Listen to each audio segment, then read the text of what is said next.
appear soon, we'll all be struck with the stricturing starvation and your play.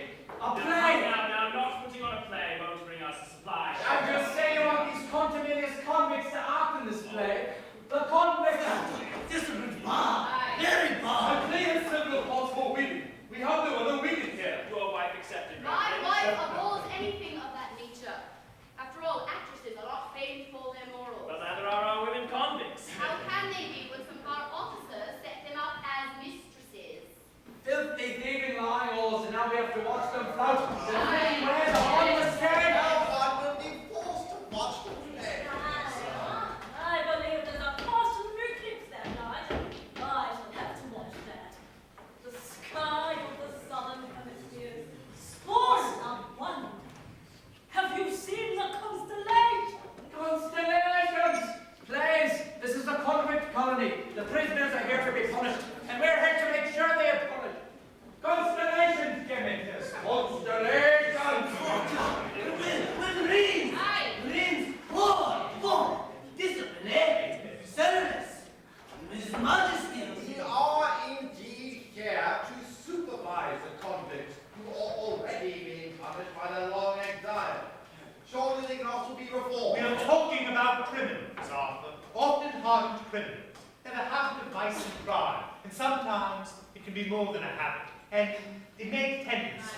Many criminals seem to have been born that way, Arthur. It is their nature. Well, we so pretend he has made them that way one day. Man is born free and everywhere he is in chains. What so was the French? A Frenchman? What is expected of a prison from all the Peace actually. Surely you believe that man can be redeemed. By the grace of God and a belief in the true church, yes. But Christ never proposed putting on plays to his disciples. Yes. However, he did not permit it either. It must depend on the play. He did propose treating sinners, especially women of sin, with compassion. Most of the convict women have committed small crimes, a tiny Yes, we know about your compassion, not to say passion, for the women convicts, George. Crime is a crime. You commit a crime or you don't. If you commit a crime, you are a criminal. Surely that is logical? It is like the savages here. A savage is a savage because they behave in a savage manner. To expect anything else would be foolish. They can't even build a proper canoe. Now then, they can be Oh, educated. no, now they seem happy enough as they are. Now they do not want to build canoes or houses, nor do they suffer from greed and ambition. Unlike some. Which can be said about convicts. But really, Arthur, I don't understand what this has to do with the play. It's a most passable diversion, an entertainment to while away the hours of the idle. There's one way for precious hours now. Put on the play. Don't put on the play. It won't change Please the pay shape attention. of human But it might change the nature of our little society. Second, change society. Luxury convicts, making fools of themselves. Mountain words written no doubt by some London ass can hardly change our society. George Farquhar was not an ass, and he was from Ireland.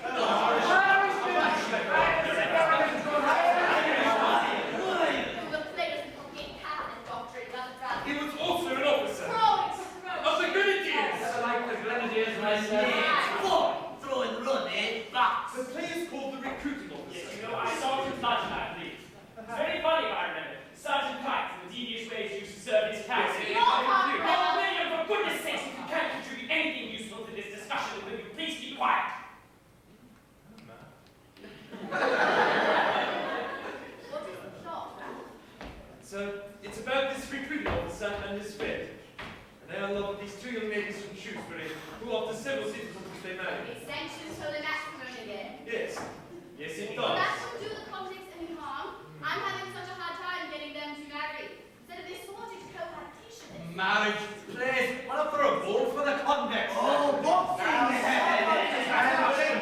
their sentence in a few years. They will become members of society again and help create a new society in this colony.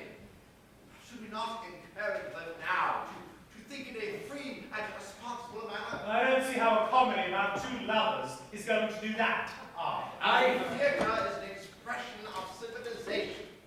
We come from a great country which has over time spawned great playwrights. Shakespeare, Marlowe, Johnson, and even in our own time Jones. The convicts will be speaking a refined language,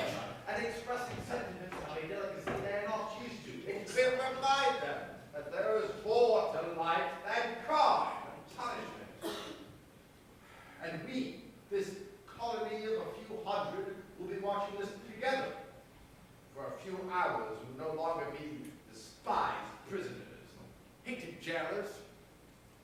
We will laugh. We may be moved. We might even think a little. Magnus Can you suggest something else that provides such an evening once again? Magnus Dog, you are Jordan personally. I'm not sure it's a good idea having the convicts out than officers are. No, fair. It's a point of nation.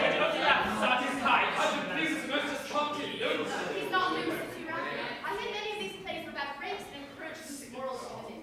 And they do get married before, that is. Before, and for the right reason. They marry for love and to secure Well, wealth. that's all right. I mean, if we want to build a civilization, there are more important things than plays. If we want to teach the convicts something, Ralph, teach them how to farm, how to build houses, respect for properties, teach them thrift, so that they eat week's rations in one night. But above all, teach them how to work, not how to sit around laughing at some comedy. The citizen's duty to watch a play. It was a kind of work, and that it involved a patience, attention, judgment, all so. And the Greeks were conquered by the more practical Romans. Yes, indeed, the Romans built their bridges, but they also spent many years wishing they were Greeks, and they, after all, were conquered by barbarians or by their own small Are states. you saying Rome had more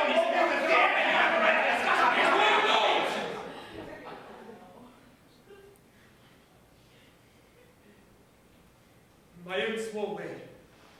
In just a few hours, I have seen something change. I asked some of the convict women to read me some lines.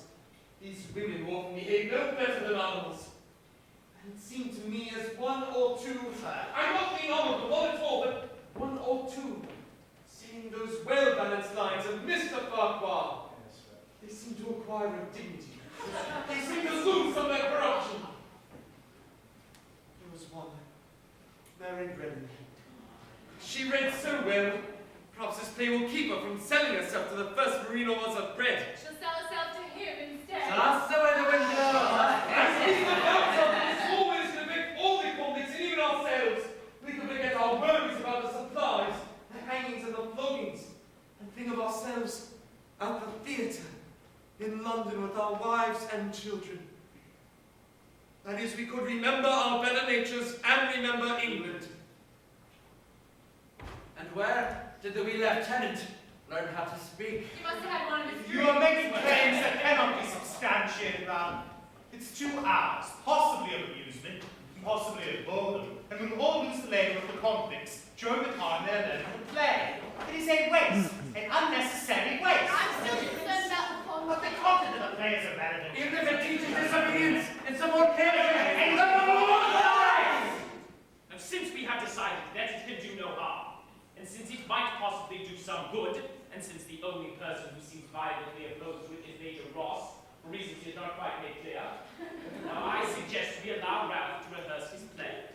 Does anyone disagree? Aye. Robbie? Aye! We have taken your disagreements into account. I Yes, thank you, Captain Campbell. Dawes. I hear you want to stop the play, Lieutenant. Half of my cost is in chains, sir. Well, that is a difficulty, but it can be overcome. That's your only reason, Lieutenant. So many people seem against it, sir. Are you afraid? No, sir. But I do not wish to displease my superior officers. Well, if you break conventions, it's inevitable you make enemies, Lieutenant. This play irritates them. Yes, and Socrates irritated the state of Athens and put to death for it. Would you have a world without Socrates? Sir, In the manner, one of Plato's great dialogues. Have you read it, Lieutenant? Well, Socrates shows that a slave boy can be taught the principles of geometry as well as a gentleman.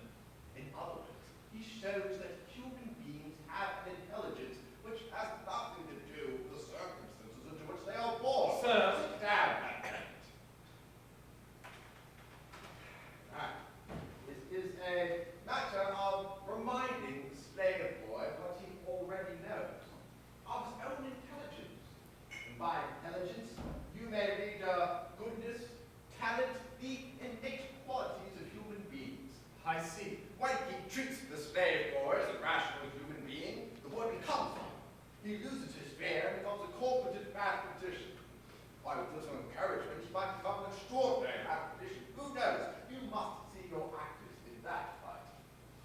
see some of them, sir. But there are others. John Osgood. Well, he has been given 200 lashes for trying to escape. It will take him time to see himself as a human being again. Liz Morden. Ah, Liz Morgan. Yes. I had a reason for asking you to cast her as Melinda. Morden is one of the most difficult women in the colony. She is indeed, sir. Lower than a slave, foul mouth, full of loathing, desperate. Exactly, sir, and violent. What? To be made an example of? By hanging. No, Lieutenant. By redemption. The Reverend says he's given up on us, sir. Oh, the Reverend's an arse. I'm speaking of redeeming her humanity. I'm afraid there may not be much there, sir. How do we know what humanity lies underneath the rats and filth of a manual life? Well, I have seen soldiers given up by dead, limbs torn, heads cut out and come back to life. If we treat her as a corpse, of course she will die. Try to kindness, Lieutenant. But will she be hanged, sir? I don't want you to be hanging around, but you must help me. Sir?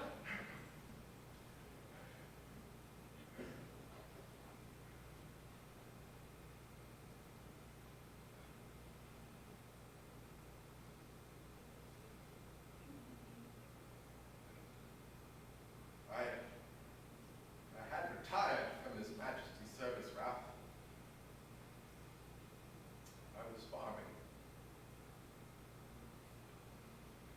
Oh, I don't know why they asked me to rule over this colony of wretched souls, but I will fulfill my responsibility. No one will stop me.